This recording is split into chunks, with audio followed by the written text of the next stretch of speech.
What is up, Drummer Nation? I'm your host, KEEM Star. Let's get right into the news.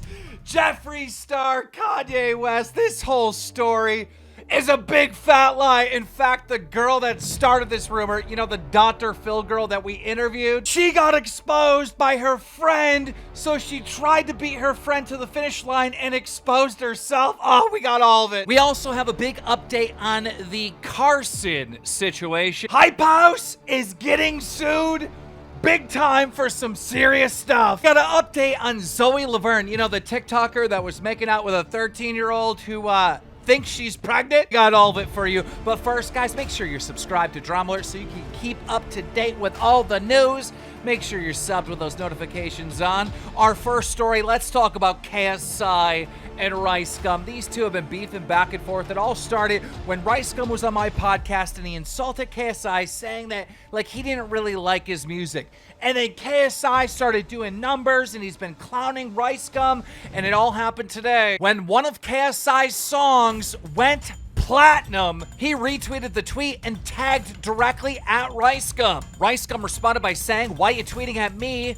You 3 years late. Been there, done that." Woo! Rice Gum talking about going platinum on that Jake Paul diss track. 2 Drama Alerts ago, we told you that YouTubers are leaving left and right. They're taking breaks. They're taking some time. And I told you a lot of times this happens in January because the ad rates are down. But regardless, we told you on that Drama Alert that Corpse was leaving because of health reasons. Now, Corpse did put out an update yesterday stating a lot of headlines about me quitting YouTube in clips they are using. I was talking about how I realistically see long-term, not immediately quitting anything. Thank you. Okay, so Corpse isn't quitting now, but down the road, it seems like he is gonna step away. But the biggest YouTuber on the platform is taking a break. We're talking about PewDiePie. On a community post today, PewDiePie said that he forgot a few things, that he's taken some time off to chill, and then also talked about the money that he's been raising for charity. You see what I'm saying? Everybody takes their breaks in January. But speaking about PewDiePie, one of the biggest YouTubers on the platform, if not the single biggest, when PewDiePie hit 50 million subscribers, he got a custom award from YouTube. And now Mr. Beast has hit 50 million subscribers, and he got this custom award from YouTube. Oh, thing looks awesome. Also in the news, Tony Lopez, a member of the Hype House who got exposed for basically doing what Carson did, you know, talking to the girls that aren't really his age, a little lower. And he's been getting heat ever since. He complained about it, saying TikTok is annoying. People only are there for the drama now. Get alive. Well, I mean, you're getting accused of something pretty serious. They're not just gonna drop that. And anyhow, he's getting sued. That's right. The Hype House's Tony Lopez is being sued for, you know, soliciting the kids. Apparently, 2 different girls are suing him from emotional distress to all different types of stuff. Allegedly, he's being accused of actually hooking up with these girls in the Hype House, so they're also suing the Hype House, you know, Chase and Thomas. Tony Lopez ended up telling TMZ that none of these allegations are true, so we're gonna have to wait to find out. But speaking about wildly inappropriate allegations, Carson has been under fire. You guys see the videos here in Drama Alert. You guys know what's going on with Carson. Well, a second accuser has come forward. She has a very similar story like the first accuser, except for she was 17 and Carson was 20. Carson's good friend uploaded a video titled Carson on the Weekly Slap, and in this video, he goes off on Carson, says that he was working with him. Carson was lying to him, manipulating him, saying he was getting better. But allegedly, he was still doing this stuff, like, as of recently in this... Roll it. But a few weeks ago, I started having some conversations with some of Carson's closest friends, including his former roommates. And in my discussions with them, I heard some things that suggested that Carson wasn't improving in the areas that he should have been. And he was showing signs of continuing some of his inappropriate behavior. And apparently this was happening while I was spending all this time trying to help him. And while he was saying that he was working on himself and that he was changing and that he hates the person he used to be.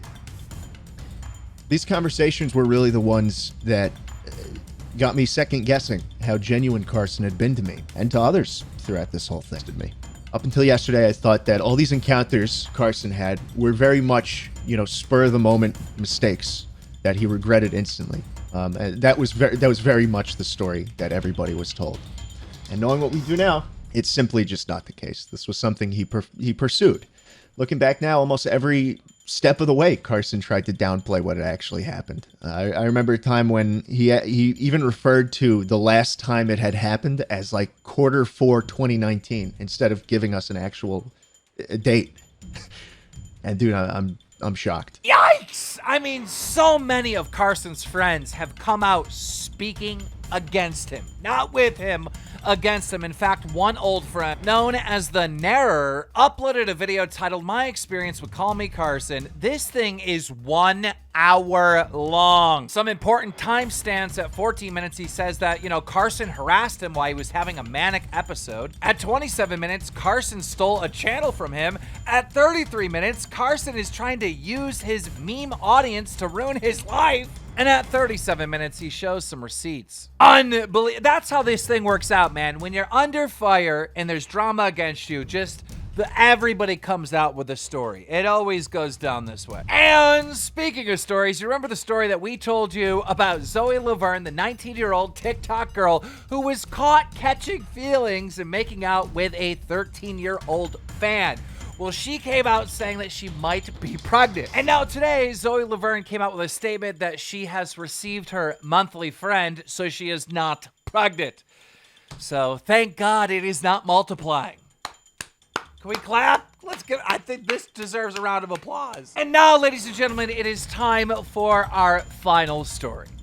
Probably the most least credible person ever, the Dr. Phil girl. The girl that hooked up with Mike. This girl, as I told you on Last Drumler, she started a rumor that Kanye West and Jeffree Star were hooking up, all right?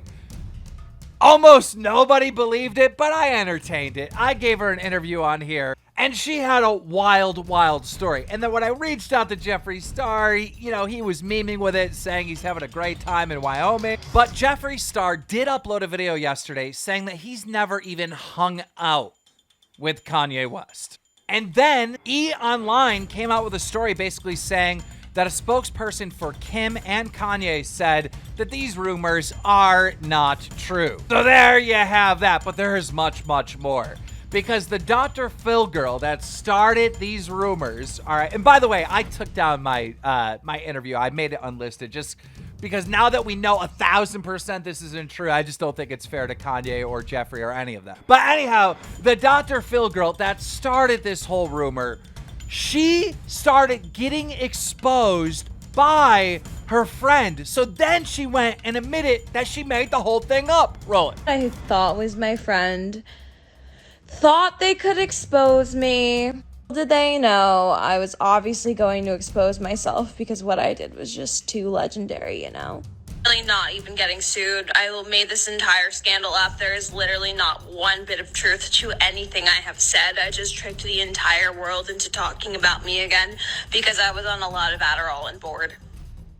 And that's on being con. We all had fun though, didn't we? You're welcome. And then she starts bragging that based on her making up this rumor, she made 15 grand. Roll it. How much money I made off of this whole Jeffree, Kanye, whatever stuff I did. $15,000 in the past 3 days. $15,000 in 3 days. Pretty okay, I'd say. No, time out. I don't know where she made this 15 grand from. But we didn't pay her for no interview. I don't know where she made this money from. But there was a whole nother part of this story. Do you remember the Dr. Phil girl that came on here that did an interview on Drumler said that also Cole Carrington was involved in this, that he went down on Kanye. That's what she said, right? Well, when I reached out to Cole for a statement, he responded by saying, and you all wonder why I was in Wyoming in August. Okay, so he's trying to make people believe that this is true. But not just that. Remember, the Dr. Phil girl said in the interview on here that she's seen the screenshots of the text conversations between Cole and allegedly Kanye West. Well, Cole Carrington uploaded a TikTok showing a text conversation that makes it seem like someone did try to pick him up. And there's like an NDA file in this text conversation. So now that we know that Ava made this whole thing up, it's not just Ava, it's Cole Carrington who's also, making this up and going. And now I am hearing that Kanye and Kim might be suing Ava and might be suing Cole Carrington. I don't know. But as soon as we have an update, we're going to let you know about it. We're going to update you. So make sure you are subscribed right here on Drama Alert with those notifications on. Because you guys know, as soon as I get the scoop, I'm going to keep you in the loop.